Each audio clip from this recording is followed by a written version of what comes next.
Assalamualaikum warahmatullahi wabarakatuh. Kami dari kelompok 4 ingin mempresentasikan tentang brand awareness. Pengertian dari brand awareness sendiri yaitu merupakan sebuah istilah yang menggambarkan sejauh mana sebuah merek tertentu dikenal oleh konsumen. Brand awareness dapat menunjukkan bagaimana pelanggan mengenali merek atau produk yang kita jual. Hal ini dapat kamu ketahui dari cara mereka merespon setiap kali melihat produkmu. Jika mereka mengacuhkannya, itu bisa menunjukkan bahwa tingkat brand awareness dari bisnismu masih rendah. Oleh sebab itu, membangun brand awareness merupakan langkah yang tepat untuk memasarkan produk, terutama pada tahap awal memulai bisnis. Kenapa sih brand awareness itu penting? Karena dengan memiliki brand awareness, sebuah bisnis dapat mudah dikenal oleh banyak orang. Ketika konsumen mengenal sebuah merek, mereka cenderung melakukan pembelian terhadap merek yang mereka kenal daripada yang tidak. Dan ketika produk dari brand tersebut memiliki kualitas yang baik, maka dapat mempengaruhi kepercayaan mereka. Selanjutnya mengenai brand awareness. Apa itu brand awareness? Brand awareness atau kesadaran merek adalah sejauh mana merek dikenali oleh suatu kelompok atau masyarakat di sekitar. Hal ini biasanya dikenali oleh pelanggan mengenai seperti halnya menyaksikan merek bersama dengan produk lain saat berbelanja atau di tempat-tempat tertentu saat merek ini melakukan branding produk di tempat-tempat tertentu gitu. Nah, kesadaran merek adalah tahap pertama untuk secara strategis mempengaruhi proses pengambilan keputusan pelanggan. Perusahaan menghabiskan jutaan hanya untuk membuat pelanggan mereka mengetahui atau mengenal suatu merek tersebut. Apa fungsi brand awareness? Yang pertama, mengenai menciptakan persepsi. Brand awareness menyebar melalui channel seperti referral, PR, berita, media sosial, dan lain-lain. Jika berjalan sesuai dengan rencana dari perusahaan tersebut, maka terciptalah persepsi positif di benak pelanggan. Selanjutnya yaitu menumbuhkan kepercayaan. Kesadaran merek menumbuhkan kepercayaan saat Anda melihat orang-orang berinteraksi dengan merek dan mendapatkan pengalaman yang baik. Hal itu membangun kepercayaan Anda pada merek tersebut meskipun Anda belum mencobanya. Selanjutnya mengenai menciptakan jaringan. Misalnya seperti yang sekarang lagi tren TikTok. Kita mungkin masih ada beberapa orang yang awam dengan TikTok, tapi pada akhirnya TikTok mempunyai terobosan, ya ini sering melakukan iklannya sendiri di beberapa platform, dan pada akhirnya para penggunanya juga menyebarkan kesadaran melalui video-video yang ditemui di TikTok seperti quotes atau juga hal-hal yang lucu lainnya gitu. Nah, selanjutnya tentang membangun ekuitas merek. Semakin banyak orang menyadari suatu merek, semakin berharga merek tersebut. Inilah konsep di balik ekuitas sebuah merek. Selanjutnya, jenis brand awareness. Kesadaran merek dapat dikategorikan menjadi 3 jenis, tergantung pada persepsi pentingnya merek oleh kelompok sasaran. Yang pertama yaitu pengakuan merek. Pengenalan merek adalah ketika pelanggan dapat mengenali suatu merek dan membedakannya dari merek lain ketika dia bersentuhan dengannya. Selanjutnya, brand recall. Brand recall adalah penarikan kembali merek secara spontan dari ingatan ketika pelanggan diminta oleh kategori produk. Selanjutnya, top of mind awareness. Top of mind awareness adalah sekumpulan 3 merek yang selalu dibeli oleh pelanggan. Ini adalah pertimbangan pelanggan memasukkan merek ke dalam perangkat pertimbangan. Inilah yang menjadi tujuan akhir dari setiap pemasaran. Jadi misalkan kita dihadapkan oleh 3 merek mengenai skincare yang akan kita beli, ataupun mengenai baju ataupun hijab yang akan kita beli. Nah, pada akhirnya kita memilih mana yang akan dipakai. Nah, bagaimana membangun dan meningkatkan brand awareness? Pertama yaitu kita dapat melakukan fokus pada produk. fokus pada membuat posisi nilai yang unik, menarik, dan merupakan sesuatu yang memaksa pelanggan untuk berbagi dengan secara sukarela. Kedua, fokus pada positioning dan personalitas. Memposisikan itu penting. Berbagai merek menggunakan strategi positioning yang cerdas untuk meningkatkan kesadaran merek mereka. Mereka mungkin memposisikan diri sebagai produk premium di pasar yang penuh dengan kesadaran dengan produk penggunaan sehari-hari, ataupun produk ekonomi di pasar yang penuh dengan produk premium. Yang ketiga yaitu berikan sesuatu secara gratis, tapi tetap sesuai dengan jatah perusahaan, porsi perusahaan, kapasitas perusahaan, ataupun bisa disebut dengan terbatas gitu. Nah, menawarkan sesuatu secara gratis adalah salah satu cara yang terbaik untuk melakukan kesadaran merek ataupun branding merek tersebut supaya lebih dikenal lagi oleh masyarakat. Nah, hal ini seperti dicontohkannya kayak kita memberikan bonus pada pembelian, atau kita memberikan sampel produk gitu di acara-acara yang di keramaian. Nah, selanjutnya bermitra dengan merek terkenal. Bermitra dengan merek mapan yang dimaksud adalah dengan merek perusahaan, pemberi pengaruh, selebriti, dan yang memiliki pengikut yang baik. Seperti atau yang sekarang sering disebut dengan endorse ke artis-artis lewat media sosial gitu. Nah, yang kelima selanjutnya yaitu mengenai gunakan banyak media sosial. Sulit bagi audiens target untuk mengenal Anda kecuali jika bertemu mereka dimanapun mereka berada. Nah, gunakanlah media sosial dan memanfaatkan tren untuk membangun citra dan di antara audiens target Anda. Jadi kita sering melakukan kontak di media sosial Instagram, TikTok, dan lain-lainnya seperti itu. Nah, yang terakhir mengenai bagaimana mengukur brand awareness. Kita bisa melakukan survei. Nah, survei ini juga merupakan salah satu cara yang terbaik untuk mengukur kesadaran merek. Nah, survei ini bisa dilakukan di suatu kelompok ataupun secara personal atau secara individu ketika kita bertemu dengan orang-orang. Nah, melakukan pengukuran traffic dan analisis. Nah, strategi kesadaran merek Anda dianggap bekerja dengan baik jika Anda mendapatkan sebagian besar lalu lintas Anda baik secara langsung, mau melalui rujukan, dan melalui berbagai sosial yang sudah disediakan secara tidak langsung di media. Nah, yang terakhir melalui Google Alerts. Google Alerts adalah cara yang baik untuk mendapatkan pemberitahuan setiap kali seseorang menyebutkan merek Anda. Ini adalah alat pengukuran kesadaran merek gratis yang mengirim Anda email setiap kali merek Anda di search di suatu web. Selanjutnya, saya Rizky Putri Asari akan menjelaskan tentang brand association atau brand asosiasi. Baik, untuk yang pertama adalah memahami konsep dari brand association. Konsep brand association erat kaitannya dengan merek, logo, warna, serta bagaimana produk itu berinteraksi. Jadi, kesan yang timbul saat kita melihat suatu produk itu ya.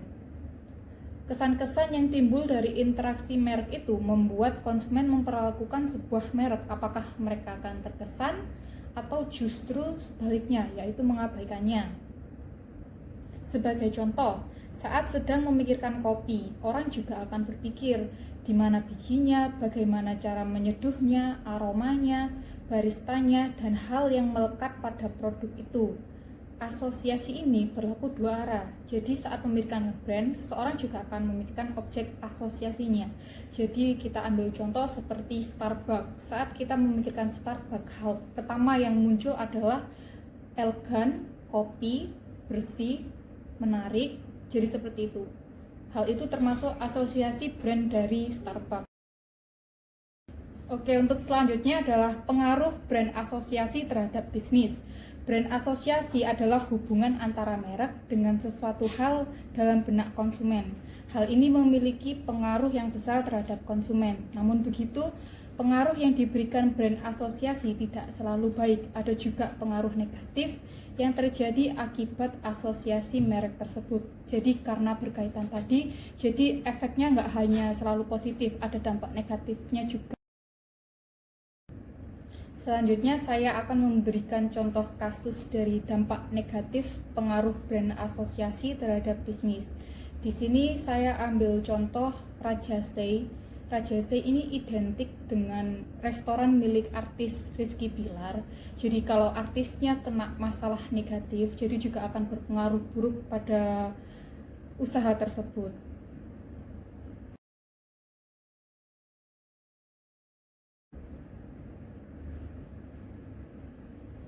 Berikut berita-berita yang telah beredar dari Rizky Bilar, seperti contohnya dari Hops.id, terancam bangkrut, rekan bisnis ungkap kemungkinan Rizky Bilar didepak dari Rajasei. Selanjutnya juga ada buntut KDRT, beberapa bisnis Rizky Bilar anjlok, bakal ditinggal rekan bisnisnya. Jadi karena ikatan tadi, asosiasi antara brand dan pemilik sangat berpengaruh.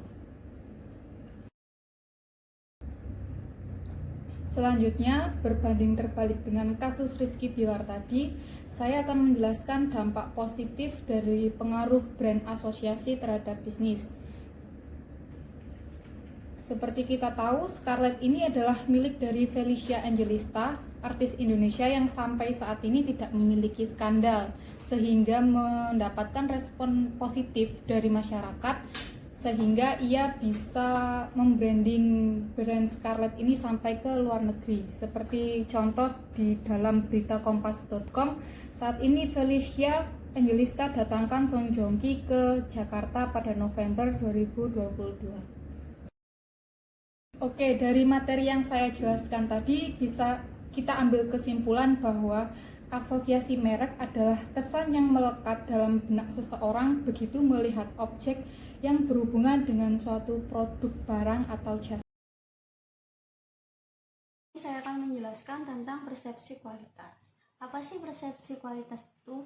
Persepsi kualitas ialah persepsi pelanggan atau konsumen terhadap keseluruhan, keunggulan, atau kualitas suatu produk atau jasa, yang mana produk atau jasa ini apakah sudah sesuai dengan yang diharapkan oleh konsumen. Lalu di sini ada manfaat-manfaat persepsi kualitas. Di antaranya yaitu yang pertama, kualitas menentukan peran yang sangat penting sebagai salah satu syarat seorang konsumen dalam membeli suatu produk atau jasa. Yang kedua yaitu membantu proses pembedaan merek di mata konsumen. Yang ketiga, memberikan kesempatan bagi produsen untuk memberikan harga optimum terhadap produk sehingga dapat memungkinkan laba yang sangat tinggi bagi perusahaan tersebut. Yang keempat yaitu berpengaruh penting bagi saluran distribusi produk, yang mana para pengecer, distributor, dan penjual produk akan yakin dalam mendistribusikan produk tersebut bahwa produk tersebut bisa memiliki kesan kualitas yang sangat baik terhadap konsumen. Yang kelima yaitu akan memberi kesempatan bagi perusahaan apabila ingin melakukan perluasan merek. Yang dimaksud di sini ialah perusahaan dapat menciptakan sebuah produk baru dengan menggunakan merek yang sudah ada.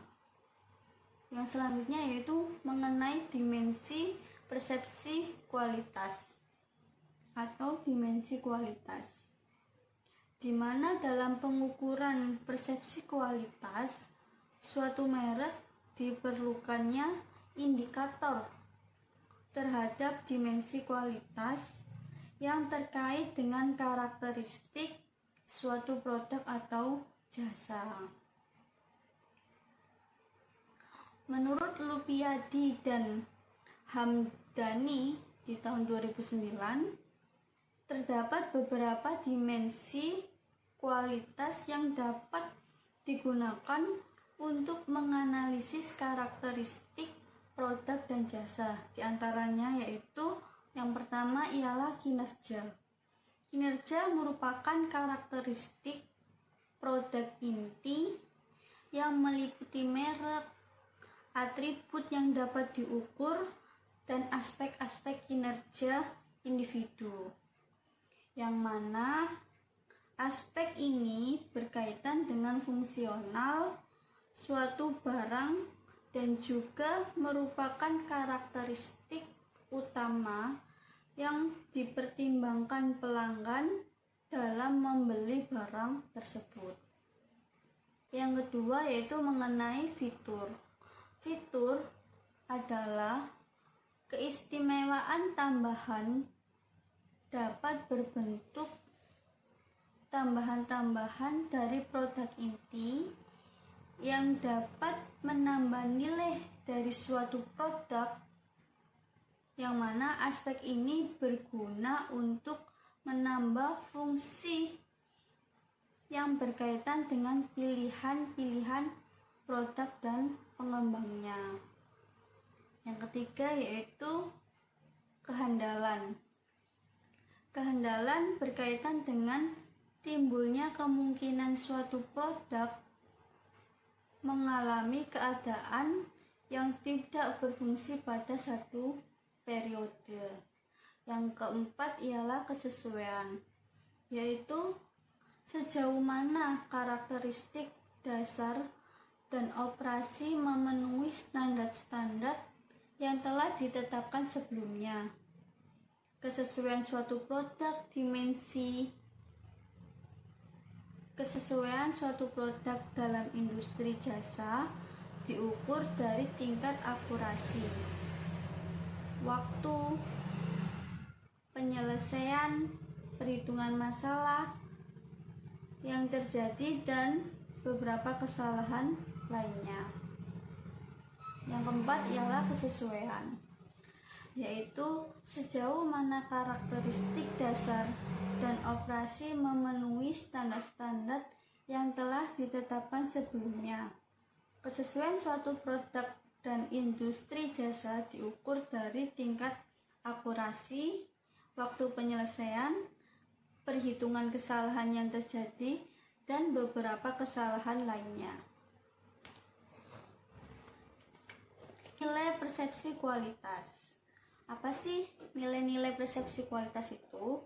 Nilai-nilai persepsi kualitas yaitu memiliki peran penting dalam membangun suatu merek, yang mana merek ini akan menjadi alasan yang penting yang dipertimbangkan konsumen untuk memutuskan merek apa yang akan dibeli konsumen tersebut. Persepsi kualitas dapat menghasilkan nilai-nilai yaitu sebagai berikut. Yang pertama, alasan untuk membeli.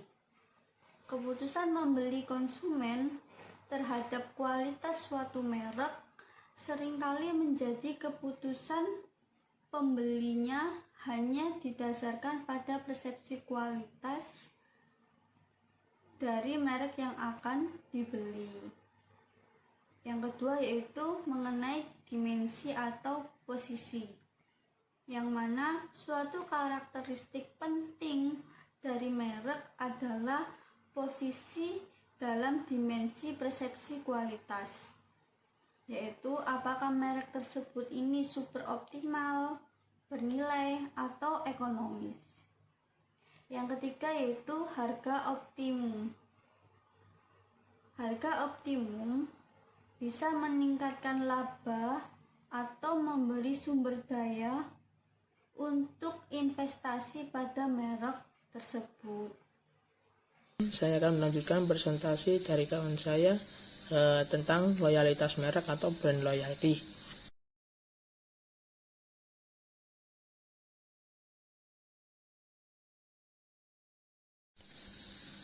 Pengertian loyalitas merek atau brand loyalty. Loyalitas merek atau brand loyalty itu sendiri merupakan suatu konsep yang sangat penting dalam strategi pemasaran. Keberadaan konsumen yang loyal pada merek sangat diperlukan agar perusahaan dapat bertahan hidup. Loyalitas dapat diartikan sebagai suatu komitmen yang mendalam untuk melakukan pembelian ulang produk atau jasa yang menjadi preferensinya secara konsisten pada masa yang akan datang dengan cara membeli ulang merek yang sama meskipun ada pengaruh situasional dan usaha pemasaran yang dapat menimbulkan perilaku peralihan. Seorang pakar yang bernama Acker atau tahun 1996 mendefinisikan brand loyalty sebagai measure of the attachment that a customer has a brand. Loyalitas merek menunjukkan adanya suatu ikatan antara pelanggan dengan merek tertentu, dan ini seringkali ditandai dengan adanya pembelian ulang dari pelanggan. Woman tahun 2002 mengemukakan bahwa loyalitas dapat didasarkan pada perilaku pembelian aktual produk yang dikaitkan dengan proporsi pembelian perusahaan yang mempunyai basis pelanggan yang mempunyai loyalitas merek yang tinggi dapat mengurangi biaya pemasaran perusahaan karena biaya untuk mempertahankan pelanggan jauh lebih murah dibandingkan dengan mendapatkan pelanggan baru. Selanjutnya, loyalitas merek yang tinggi dapat meningkatkan perdagangan dan dapat menarik minat pelanggan baru karena mereka memiliki keyakinan bahwa membeli produk bermerek minimal dapat mengurangi risiko.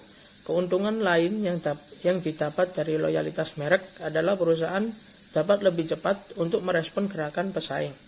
Loyalitas merek atau brand loyalty merupakan suatu konsep yang sangat penting dalam strategi pemasaran. Keberadaan konsumen yang loyal pada merek sangat diperlukan agar perusahaan dapat bertahan hidup. Konsumen yang loyal pada umumnya akan melanjutkan pembelian merek tersebut walaupun dihadapkan pada berbagai alternatif merek produk pesaing yang menawarkan karakteristik produk yang lebih unggul dibanding dari berbagai sudut atributnya. Walaupun demikian, loyalitas merek berbeda dengan perilaku pembelian berulang atau repeat purchasing behavior.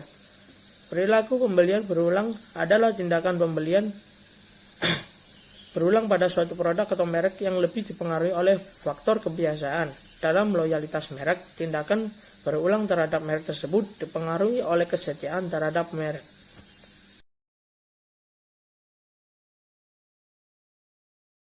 Slide selanjutnya yaitu menurut Gideon, dikutip oleh Dinardi S. Menurung tahun 2009, konsumen yang loyal terhadap suatu merek memiliki ciri-ciri sebagai berikut.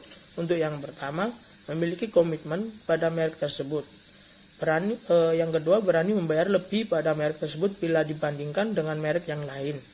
Yang ketiga, merekomendasikan merek tersebut pada orang lain. Yang keempat, dalam melakukan pembelian kembali produk tersebut, tidak melakukan pertimbangan. Yang kelima, selalu mengikuti informasi yang berkaitan tentang merek tersebut. Dan yang terakhir, yang keenam, mereka dapat menjadi semacam juru bicara dari merek tersebut, dan mereka selalu mengembangkan hubungan dengan merek tersebut. Kesimpulannya, berdasarkan uraian di atas, dapat disimpulkan bahwa ciri-ciri konsumen yang loyal terhadap suatu merek adalah konsumen yang memiliki komitmen terhadap suatu merek, bersedia untuk membayar lebih terhadap merek tersebut, merekomendasikan merek tersebut pada orang lain, melakukan pembelian berulang, selalu mengikuti informasi yang berkaitan dengan merek, dan menjadi semacam juru bicara dari merek tersebut.